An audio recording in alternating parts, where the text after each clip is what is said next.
Standard 10th, 5th chapter, coordinate geometry, practice set number 5.2.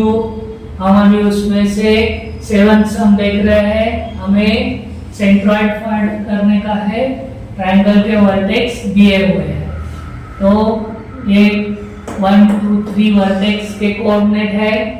First है x1 का value -7, y1 का value है 6, x2 का वैल्यू है 2, y2 का वैल्यू है -2, x3 का वैल्यू है 8, y3 का वैल्यू है 5। x is equal to x1 plus x2 plus x3 upon 3। यह हमारा सेंट्रॉइड का यानी g का फॉर्मूला है। तो पहले फॉर्मूला के लिए निकाल, बाद में हम वैल्यू पुट आउट करेंगे। x1 का वैल्यू है -7, x2 का वैल्यू है 2, x3 का वैल्यू है 8 अपॉन 3।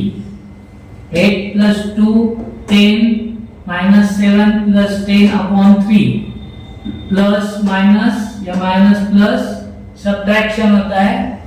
सब्ट्रैक्शन में हम ग्रेटर नंबर का साइन देते हैं। 10 - 7 3 upon 3 1, so x is equal to 1। ये हो गया हमारा first. y is equal to y1 plus y2 upon 3। ये हमारा y का फॉर्मूला है। Therefore y is equal to y1 का वैल्यू है 6, y2 का वैल्यू है -2, इसलिए हमने ब्रैकेट में लिखा plus minus in bracket -2 plus y3 का वैल्यू है 5।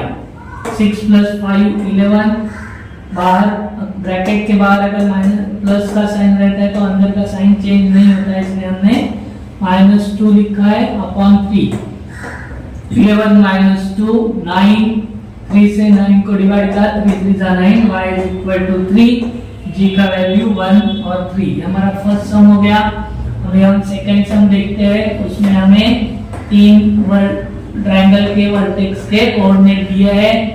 x1 is equal to 3, y1 is equal to -5, x2 is equal to 4, y2 is equal to 3, x3 is equal to 11, y3 is equal to -4. x is equal to x1 plus x2 plus x3 upon 3. Therefore x is equal to 3 plus 4 plus 11 upon 3. 11 plus 4 14 plus 3 18. 18 upon 3. 3 6 8 18. Therefore x is equal to 6. y का value निकालेंगे। y is equal to y1 plus y2 plus y3 upon 3।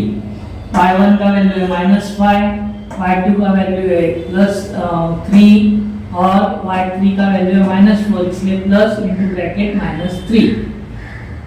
Minus plus minus करेंगे, subtraction करेंगे, greater number का sign.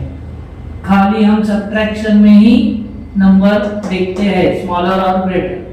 So 5 - 3 2 -2 plus sign है इसलिए sign change नहीं होगा, इसलिए -6 -4 upon 3। 4 plus minus minus plus, लेकिन साइन माइनस का ही। सो 4 + 2 -6 अपॉन 3। 3 1 जा 3 2 जा, y is equal to -2। g का वैल्यू मिला हमें 6 - 2। अब हम थर्ड सम देख रहे हैं। उसमें भी x1 का वैल्यू है 4, x2 का वैल्यू है 8, x3 का वैल्यू है 7, y1 का वैल्यू है 7, y2 का वैल्यू है 4, y3 का वैल्यू है 11। फॉर्मूला हमारा x फाइंड आउट करने के लिए x1 plus x2 plus x3 upon 3। Therefore x is equal to 4 plus 8 plus 7 upon 3। इसका एडिशन होता है 19, x is equal to 19 upon 3।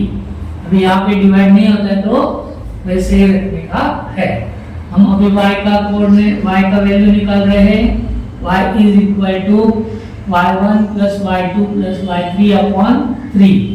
Therefore y is equal to y1 का value 7, y2 का value 4, y3 का value 11। 7 + 4 11 + 11 22 upon 3।